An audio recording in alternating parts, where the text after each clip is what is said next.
이 영상은 이도치 않은 졸음을 유발할 수 있습니다.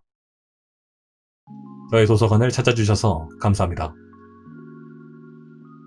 이 이야기가 끝날 때쯤엔 우리는 지금부터 더 많은 걸 알게 될 거예요. 오늘 읽을 책은 안데르센 작가님의 백조왕자입니다. 이야기를 시작하죠. 겨울이 오면 제비들은 아주 먼 곳으로 날아간단다. 그 먼 곳에는 한 나라가 있어. 이 나라에는 11명의 왕자와 엘리자라는 한 명의 공주를 둔 왕이 살고 있었지. 그들은 부족할 게 없이 살았어. 하지만 왕이 아주 사악한 새 왕비와 결혼을 했기 때문에 행복은 그리 오래 가지 못했어. 왕비는 아이들을 무척이나 싫어했지. 왕비는 아이들을 계속해서 괴롭히다 못해 왕자와 엘리자를 성에서 내쫓을 계획을 세우게 돼. 우선 엘리자를 시골로 쫓아내기로 했어. 왕에게는 이웃나라에 공부를 하러 보낸다고 했지. 그렇게 어린 엘리자는 시골로 가서 농부들과 살게 되었어. 이에 왕자들이 왕에게 진실을 알리려 했지만 왕비는 왕자들에 대한 불쾌한 이야기로 왕의 길을 막아 결국 왕이 왕자들에게 무관심하게 만들었어. 그리고 마침내 왕자들에게서 등을 돌리게 되었지.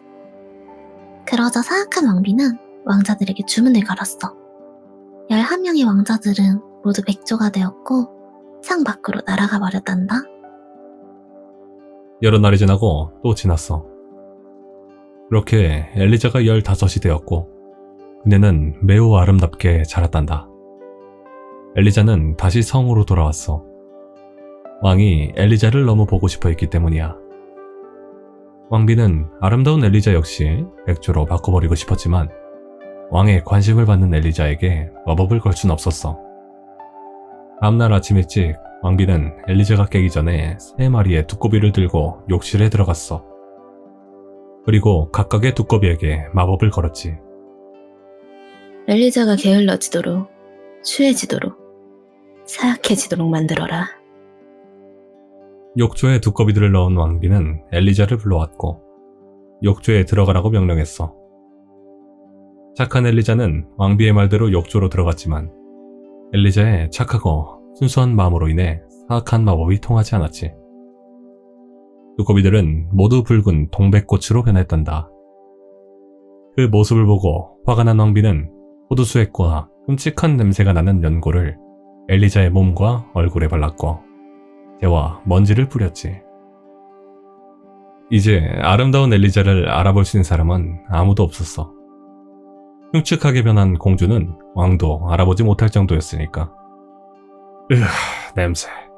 대체 저렇게 못생긴 아이가 어디서 온 거람? 엘리자는 속상해서 울어버리고 말았어. 결국 엘리자는 성에서 뛰쳐나가 버렸지. 절망에 빠진 엘리자는 성을 나와 계속해서 걸었어. 엘리자는 너무 슬펐어. 그리고 쫓겨난 오빠들이 무척이나 보고 싶었지. 그래서 엘리자는 오빠들을 찾아 나서기로 마음먹었단다. 엘리자는 하루 종일 들판과 늪지대를 가로질러 커다란 숲에 도착할 수 있었어. 너무 피곤했던 엘리자는 이끼들 위에 누워 잠을 청했지. 다음날 태양이 하늘 높이 솟았을 때 엘리자는 눈을 떴어. 근처에서는 물소리가 들렸고 엘리자는 작은 시냇물을 찾았어. 엘리자는 시냇물을 보고서는 깜짝 놀랐단다. 물에 비친 자신의 모습이 너무 더럽고 추악했기 때문이야. 엘리자는 깨끗한 물속으로 들어가 목욕을 했어. 그러자 다시 세상에서 엘리자보다 아름다운 공주는 찾아볼 수 없게 되었지. 엘리자는 옷을 입고 긴 머리를 단정히 한 뒤 샘이 나오는 곳으로 가 작은 손으로 물을 한 모금 떠 마셨어. 그리고 점점 더 깊은 숲으로 들어갔지. 깊은 숲속에 들어간 엘리자는 한 할머니를 만나게 돼. 엘리자는 할머니에게 11명의 왕자를 본 적이 있는지 물었어. 할머니는 대답했어. 아니, 못 봤단다. 하지만 머리에 왕관을 쓰고 개울에서 헤엄치던 11마리의 백조는 보았지. 저 개울을 따라 바다로 가렴. 그곳에서 봤어. 엘리자는 할머니에게 감사의 인사를 하고 바다로 이어지는 개울물을 따라갔어. 그렇게 엘리자는 바다에 다다르자 해변에 떨어져 있는 백조의 깃털들을 발견할 수 있었지. 그때 해가 지며 엘리자의 눈앞에는 지금까지 한 번도 보지 못했던 아름다운 장관이 펼쳐졌어. 노을이 지는 황금색의 바다를 보며 엘리자는 오랜만에 외로움을 잊었단다. 태양이 바다 위로 미끄러져 내려가기 시작할 때 엘리자는 머리에 왕관을 쓴 11마리의 백조가 해변으로 날아오는 것을 보았어. 엘리자는 해변에 있던 커다란 바위 뒤에 숨어 그 모습을 지켜봤지. 해가 수평선 아래로 내려가자 갑자기 백조들이 11명의 잘생긴 왕자로 변했어.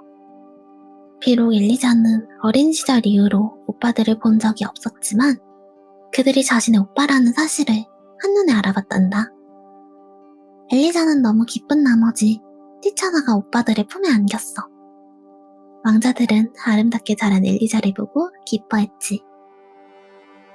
그렇게 11명의 왕자들과 엘리자는 오랜 시간 울고 웃으며 서로를 껴안고 있었어.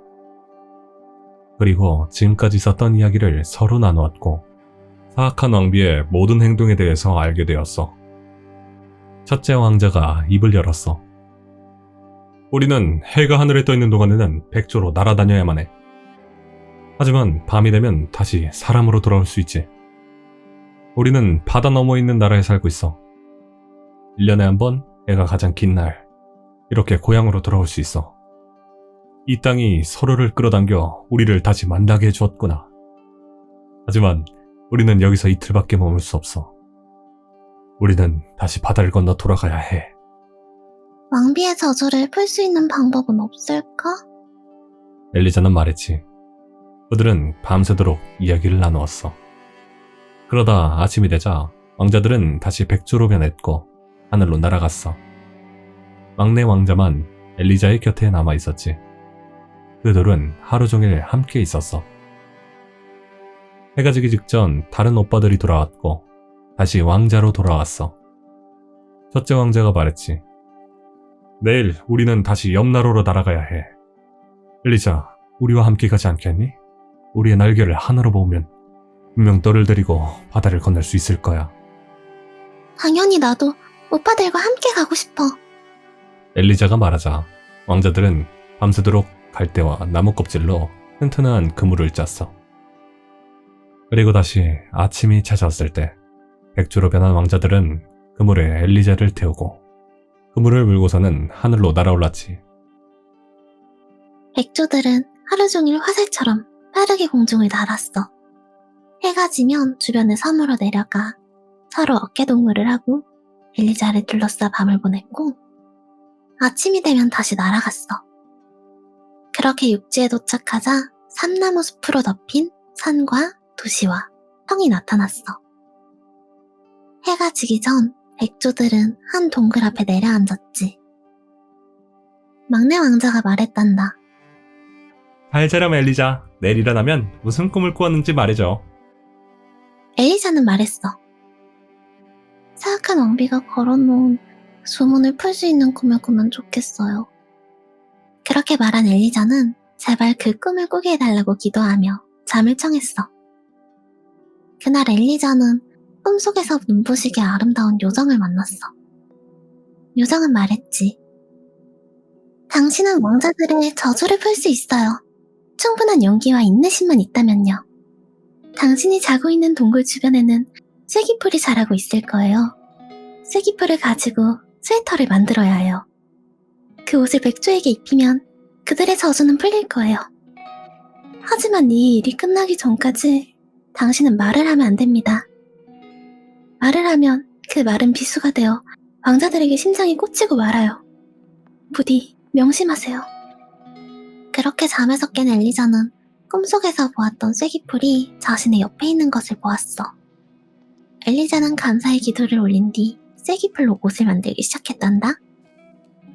엘리자는 쐐기풀을 아름다운 손으로 꺾었어.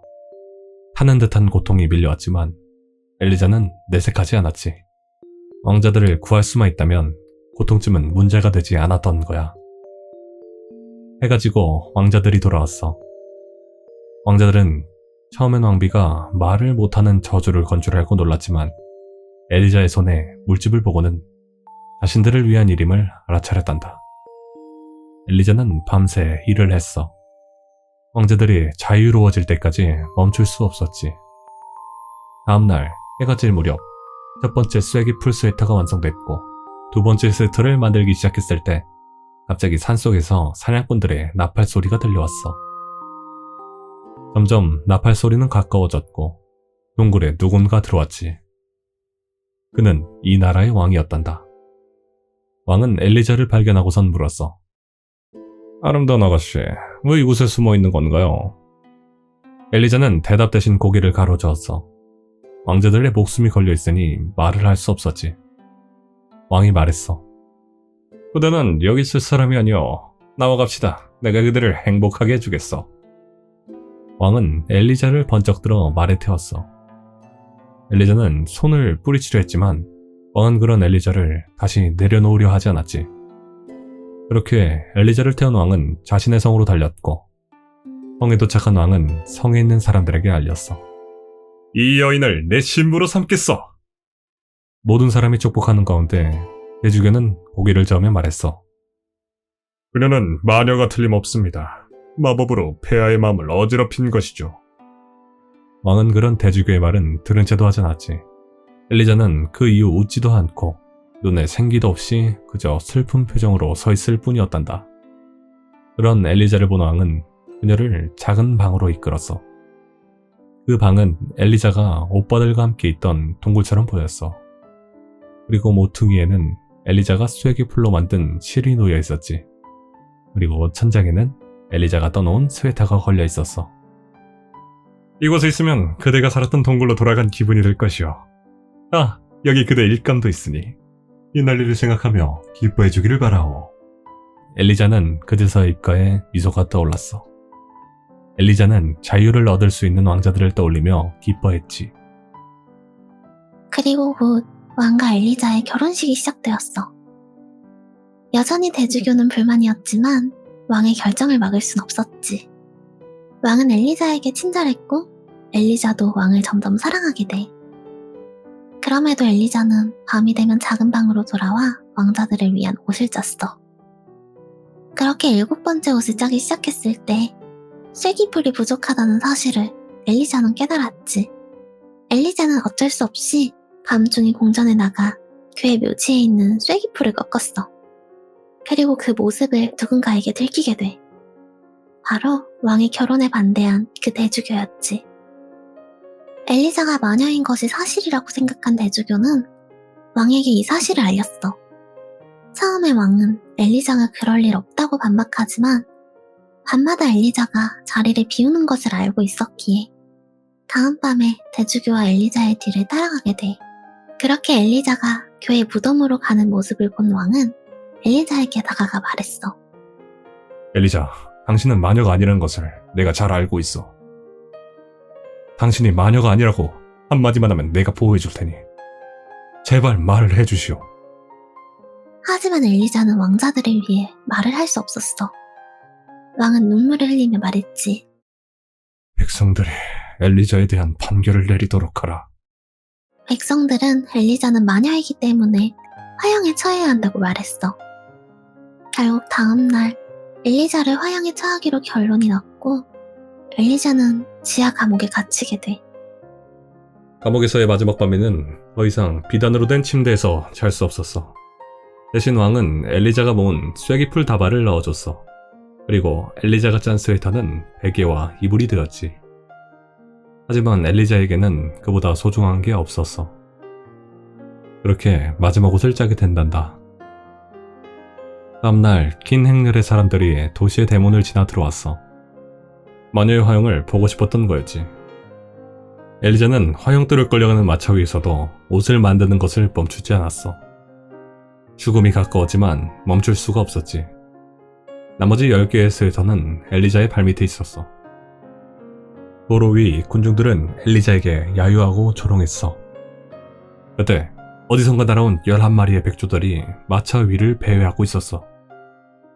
그 모습을 본 엘리자는 화영장에 도착하고 마차의 문이 열리는 순간 11개의 스웨터를 백조에게 던졌어.